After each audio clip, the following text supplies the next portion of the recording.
नमस्कार। आज हम बात कर रहे हैं भारत और वेस्टइंडीज के बीच चल रहे दूसरे टेस्ट मैच की।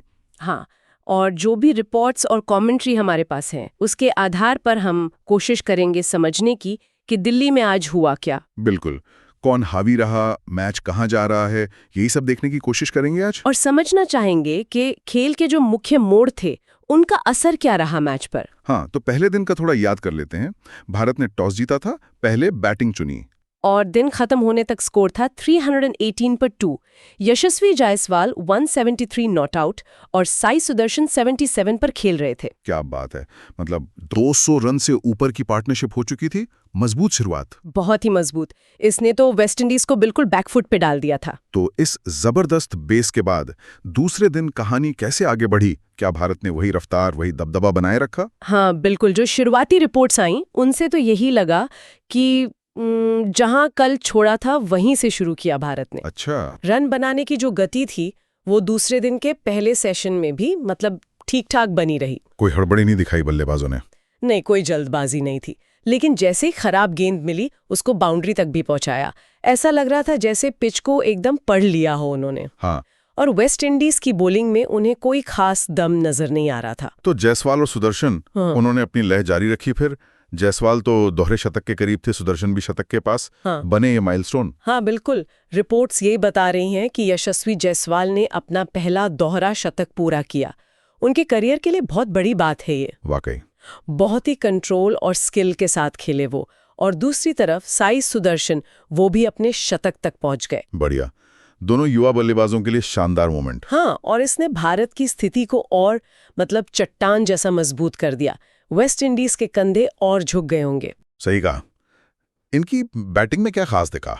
मतलब वेस्टइंडीज के बॉलर्स ने कुछ अलग करने की कोशिश की? कोई मौके बने? देखिए, दोनों ने दिखाया कि उनमें पेशेंस भी है और तकनीक भी। जायसवाल तो स्पिनर्स के खिलाफ पैरों का बहुत अच्छा इस्तेमाल कर रहे थे। कमेंट्री में भी इस बात का जिक्र था। और सुदर्शन अपने कट्स और ड्राइव्स पर ज्यादा निर्भर थे। जहां तक वेस्टइंडीज की रणनीति का सवाल है, ऐसा लगा कि वो रन रोकने की कोशिश तो कर रहे थे पर विकेट लेने वाली गेंदें नहीं डाल पा रहे थे। अच्छा। सुबह तेज गेंदबाजों ने कोशिश जरूर की होगी कि नई गेंद की चमक का कुछ फायदा उठाएं, लेकिन पिच से वैसी मदद नहीं मिली उन्हें। पिच की बात आपने की। पहले दिन से ही लग रहा था कि ये बैटिंग के लिए अच्छी है। दूसरे दिन कोई बदलाव दिखा उसमें? ये वेस्टइंडीज के गेंदबाज इतने बेअसर क्यों लगे? क्या सिर्फ पिच की वजह से या उनके बॉलिंग में भी कुछ कमी थी? पिच में देखिए, दूसरे दिन भी कोई बड़ा बदलाव नहीं दिखा। अभी भी धीमी है, गेंद बल्ले पर अच्छे से आ रही है। उछाल भी कम है, प्रिडिक्टेबल सा है। तो हाँ, पिच का सपाट होना एक कारण तो है उनके संघर्ष का, लेकिन पूरी कहानी नहीं है ये। अच्छा, और क्या वजह रही? उनकी बॉलिंग में मतलब अनुशासन की कमी दिखी। वो लगातार एक लेंथ और लाइन पर बॉल नहीं डाल पाए। हाँ, ये बात तो है। तो बल्लेबाजों को सेट होने का पूरा टाइम मिला। कभी शॉर्ट पिच फेंक दी जिसे आसानी से पुल कर दिया, कभी फुल टॉस दे दी जिस पर ड्राइव लग गया। और स्विंग वगैरह तेज गेंदबाजों को कुछ मूवमेंट मिला? वही लैटरल मूवमेंट, मतलब हवा में या पिच से साइडवेज मूवमेंट, वो भी ज्यादा नहीं मिली। तो क्या ये कहना ठीक होगा कि वेस्टइंडीज के अटैक में वो पैनापन, वो वैरायटी नहीं थी जो भारत की इस बैटिंग लाइनअप को खासकर इन कंडीशंस में दबाव में ला पाती? हाँ, काफी हद तक ये बात सही है। उनके जो मुख्य तेज गेंदबाज हैं, कैमार रोच और एल्जारी जोसेफ, अपनी स्पीड और अनुभव के बावजूद लगातार प्रेशर नहीं बना पाए। लेंथ या तो बहुत पीछे थी या बहुत आगे। और स्पिन डिपार्टमेंट में भी जोमेल वॉरेकन को छोड़ दें तो कोई और बॉलर उतना प्रभावी नहीं लगा। राकीम कॉर्नवाल अपनी हाइट का फायदा उठाने की कोशिश कर रहे थे, शायद एक्स्ट्रा बाउंस के लिए। हाँ, वो तो है। लेकिन इस धीमी पिच पर वो भी उतना कारगर नहीं हुआ। मतलब एक यूनिट के तौर पर वो भारत पर शिकंजा नहीं कस पाए। आपने जोमेल वॉरेकन का नाम लिया। पहले दिन 2 विकेट थे उनके। क्या दूसरे दिन भी वो खतरा बने रहे? रिपोर्ट्स थी कि उन्हें कुछ टर्न मिल रहा था। हाँ, जोमेल वॉरेकन यकीनन वेस्टइंडीज के सबसे प्रभावशाली गेंदबाज रहे हैं इस पारी में। दूसरे दिन भी उन्होंने कोशिश जारी रखी और उन्हें कुछ और विकेट्स भी मिले। अच्छा। शायद शतकवीर साई सुदर्शन का विकेट भी उन्हीं को मिला। उनकी कुछ गेंदें वाकई पिच से तेजी से घूमी, खासकर जब उन्होंने क्रीज का इस्तेमाल किया, एंगल बदला या गेंद को हवा में थोड़ा धीमा छोड़ा। बल्लेबाजों को मुश्किल हुई उनसे। लेकिन क्या ये खतरा लगातार बना रहा? मतलब क्या ऐसा लगा कि वो मैच का पासा पलट सकते हैं, क्योंकि भारत का स्कोर तो बढ़ता ही जा रहा था? वहीं पर बात आती है कंसिस्टेंसी की। वॉरिंगटन ने अच्छी गेंदें डाली, विकेट भी लिए, लेकिन वो एक एंड से लगातार ऐसा दबाव नहीं बना पाए कि रन बिल्कुल रुक जाएं या विकेट गिरते चले जाएं। हाँ। और दूसरे एंड से उन्हें वैसा सपोर्ट भी नहीं मिला। जब एक बॉलर दबाव बनाता है और दूसरे एंड से रन लीक होते रहते हैं तो उसका असर कम हो जाता है। सही बात है। तो हाँ, वो एक उम्मीद थे वेस्टइंडीज के लिए, लेकिन भारतीय बल्लेबाजों ने, खासकर जायसवाल और बाद में आने वालों ने, उन्हें संभल कर खेला और खराब गेंदों का इंतजार किया। उनका स्पेल खतरनाक था पर डिसाइसिव नहीं कह सकते। चलिए अब जरा पिच पर थोड़ी और बात करते हैं। ये अरुण जेटली स्टेडियम दिल्ली के पिच आमतौर पर कैसी मानी जाती है और इस मैच में इसका बर्ताव कैसा रहा है अब तक? देखिए, दिल्ली की पिच की पहचान ही है धीमी प्रकृति और कम उछाल। हिस्टोरिकली यहाँ स्पिनर्स का बोलबाला रहता है, खासकर मैच के तीसरे दिन के बाद। अच्छा।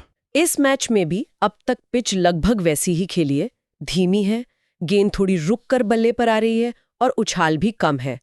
पहले 2 दिन बैटिंग के लिए काफी अच्छी साबित हुई है, जो भारत के स्कोर से साफ है। और आगे क्या उम्मीद है?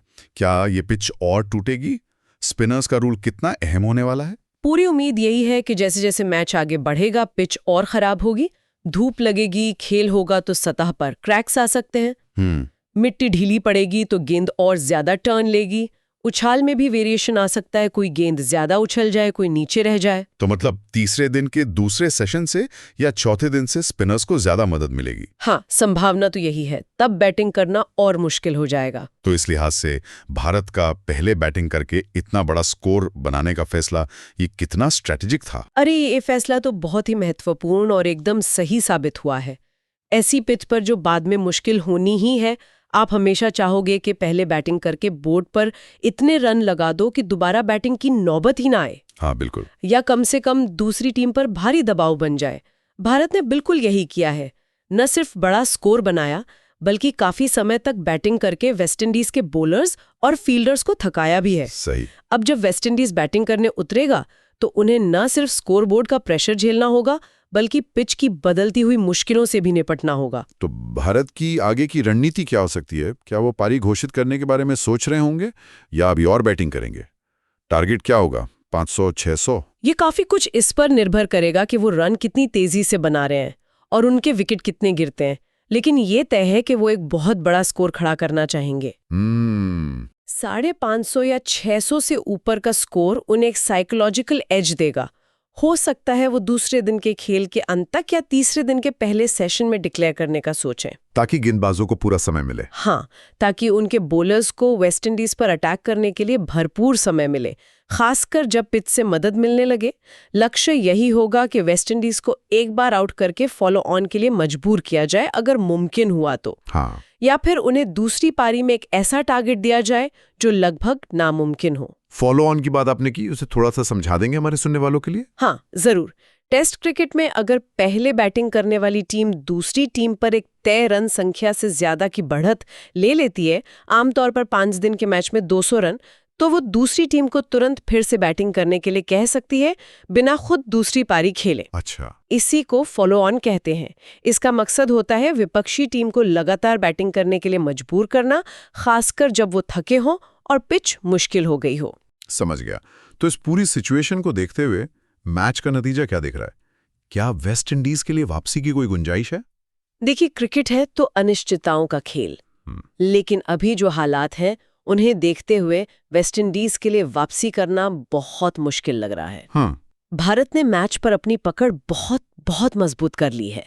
जिस तरह उन्होंने बैटिंग की है और जैसी पिच है, उसे देखते हुए भारत की जीत की संभावना काफी प्रबल है। पारी से जीत भी हो सकती है। हाँ, पारी की जीत भी एक पॉसिबिलिटी है, खासकर अगर भारतीय स्पिनर्स उम्मीद के मुताबिक चलें। वेस्टइंडीज को अगर मैच बचाना है या कुछ करिश्मा करना है, तो उनके बल्लेबाजों को कुछ असाधारण करना होगा, जो मुश्किल लगता है। हाँ, मौजूदा फॉर्म और कंडीशंस को देखते हुए मुश्किल लगता है। ज्यादातर एक्सपर्ट्स भी यही मान रहे हैं कि भारत अब ड्राइविंग सीट पर है और यहां से हारना तो लगभग नामुमकिन सा है। तो दूसरे दिन का खेल खत्म होने तक या जब तक भारत डिक्लेयर नहीं करता, उनका मकसद यही रहेगा कि स्कोर को बस बढ़ाते जाओ। बिल्कुल। हर एक रन जो अब जुड़ेगा वो वेस्टइंडीज पर साइकोलॉजिकल प्रेशर को और बढ़ाएगा। भारतीय टीम चाहेगी कि वो वेस्टइंडीज को इस मैच से पूरी तरह बाहर ही कर दे, कोई मौका ना दे वापसी का। ठीक है, तो अब तक की इस पूरी बातचीत को अगर समेटें तो मुख्य बातें क्या निकल कर आती हैं? सबसे पहली बात तो यही कि भारत ने दूसरे दिन भी अपना दबदबा कायम रखा। जायसवाल और सुदर्शन के शतक आए, भारत बड़े स्कोर की तरफ गया, उनका कंट्रोल बना रहा। हाँ। दूसरी बात, वेस्टइंडीज के गेंदबाज संघर्ष करते दिखे। जो मिलवॉरेकन ने जरूर कुछ कोशिश की, विकेट भी लिए, पर वो अकेले पड़ गए। सही। बाकी बॉलर्स न पिच से मदद ले पाए, न भारतीय बल्लेबाजों पर लगातार दबाव बना पाए। उनके अटैक में वो धार नहीं दिखी। और तीसरी अहम बात पिच की। ये दिल्ली की पिच धीमी है, कम उछाल वाली है, और उम्मीद यही है कि आगे ये और टूटेगी। हाँ, जिससे स्पिनर्स का रोल बहुत बढ़ जाएगा और बैटिंग मुश्किल होती जाएगी। भारत ने पहले बैटिंग करके इस सिचुएशन का पूरा फायदा उठाने के लिए एक मजबूत स्टेज सेट कर दिया है। बिल्कुल। अब सारा दारोमदार वेस्टइंडीज के बल्लेबाजों पर है कि वो ये डबल प्रेशर, स्कोरबोर्ड का और मुश्किल पिच का कैसे झेलते हैं। हाँ, उनके सामने एक बहुत बड़ी चुनौती है। सही कहा। देखना दिलचस्प होगा कि वो इस चुनौती का सामना कैसे करते हैं। चलिए, आज की इस बातचीत को खत्म करने से पहले सुनने वालों के लिए एक सवाल छोड़ जाते हैं सोचने के लिए। हाँ, जरूर। हमने बात की कि ये पिच आगे चलकर स्पिनर्स के लिए बहुत मददगार हो सकती है।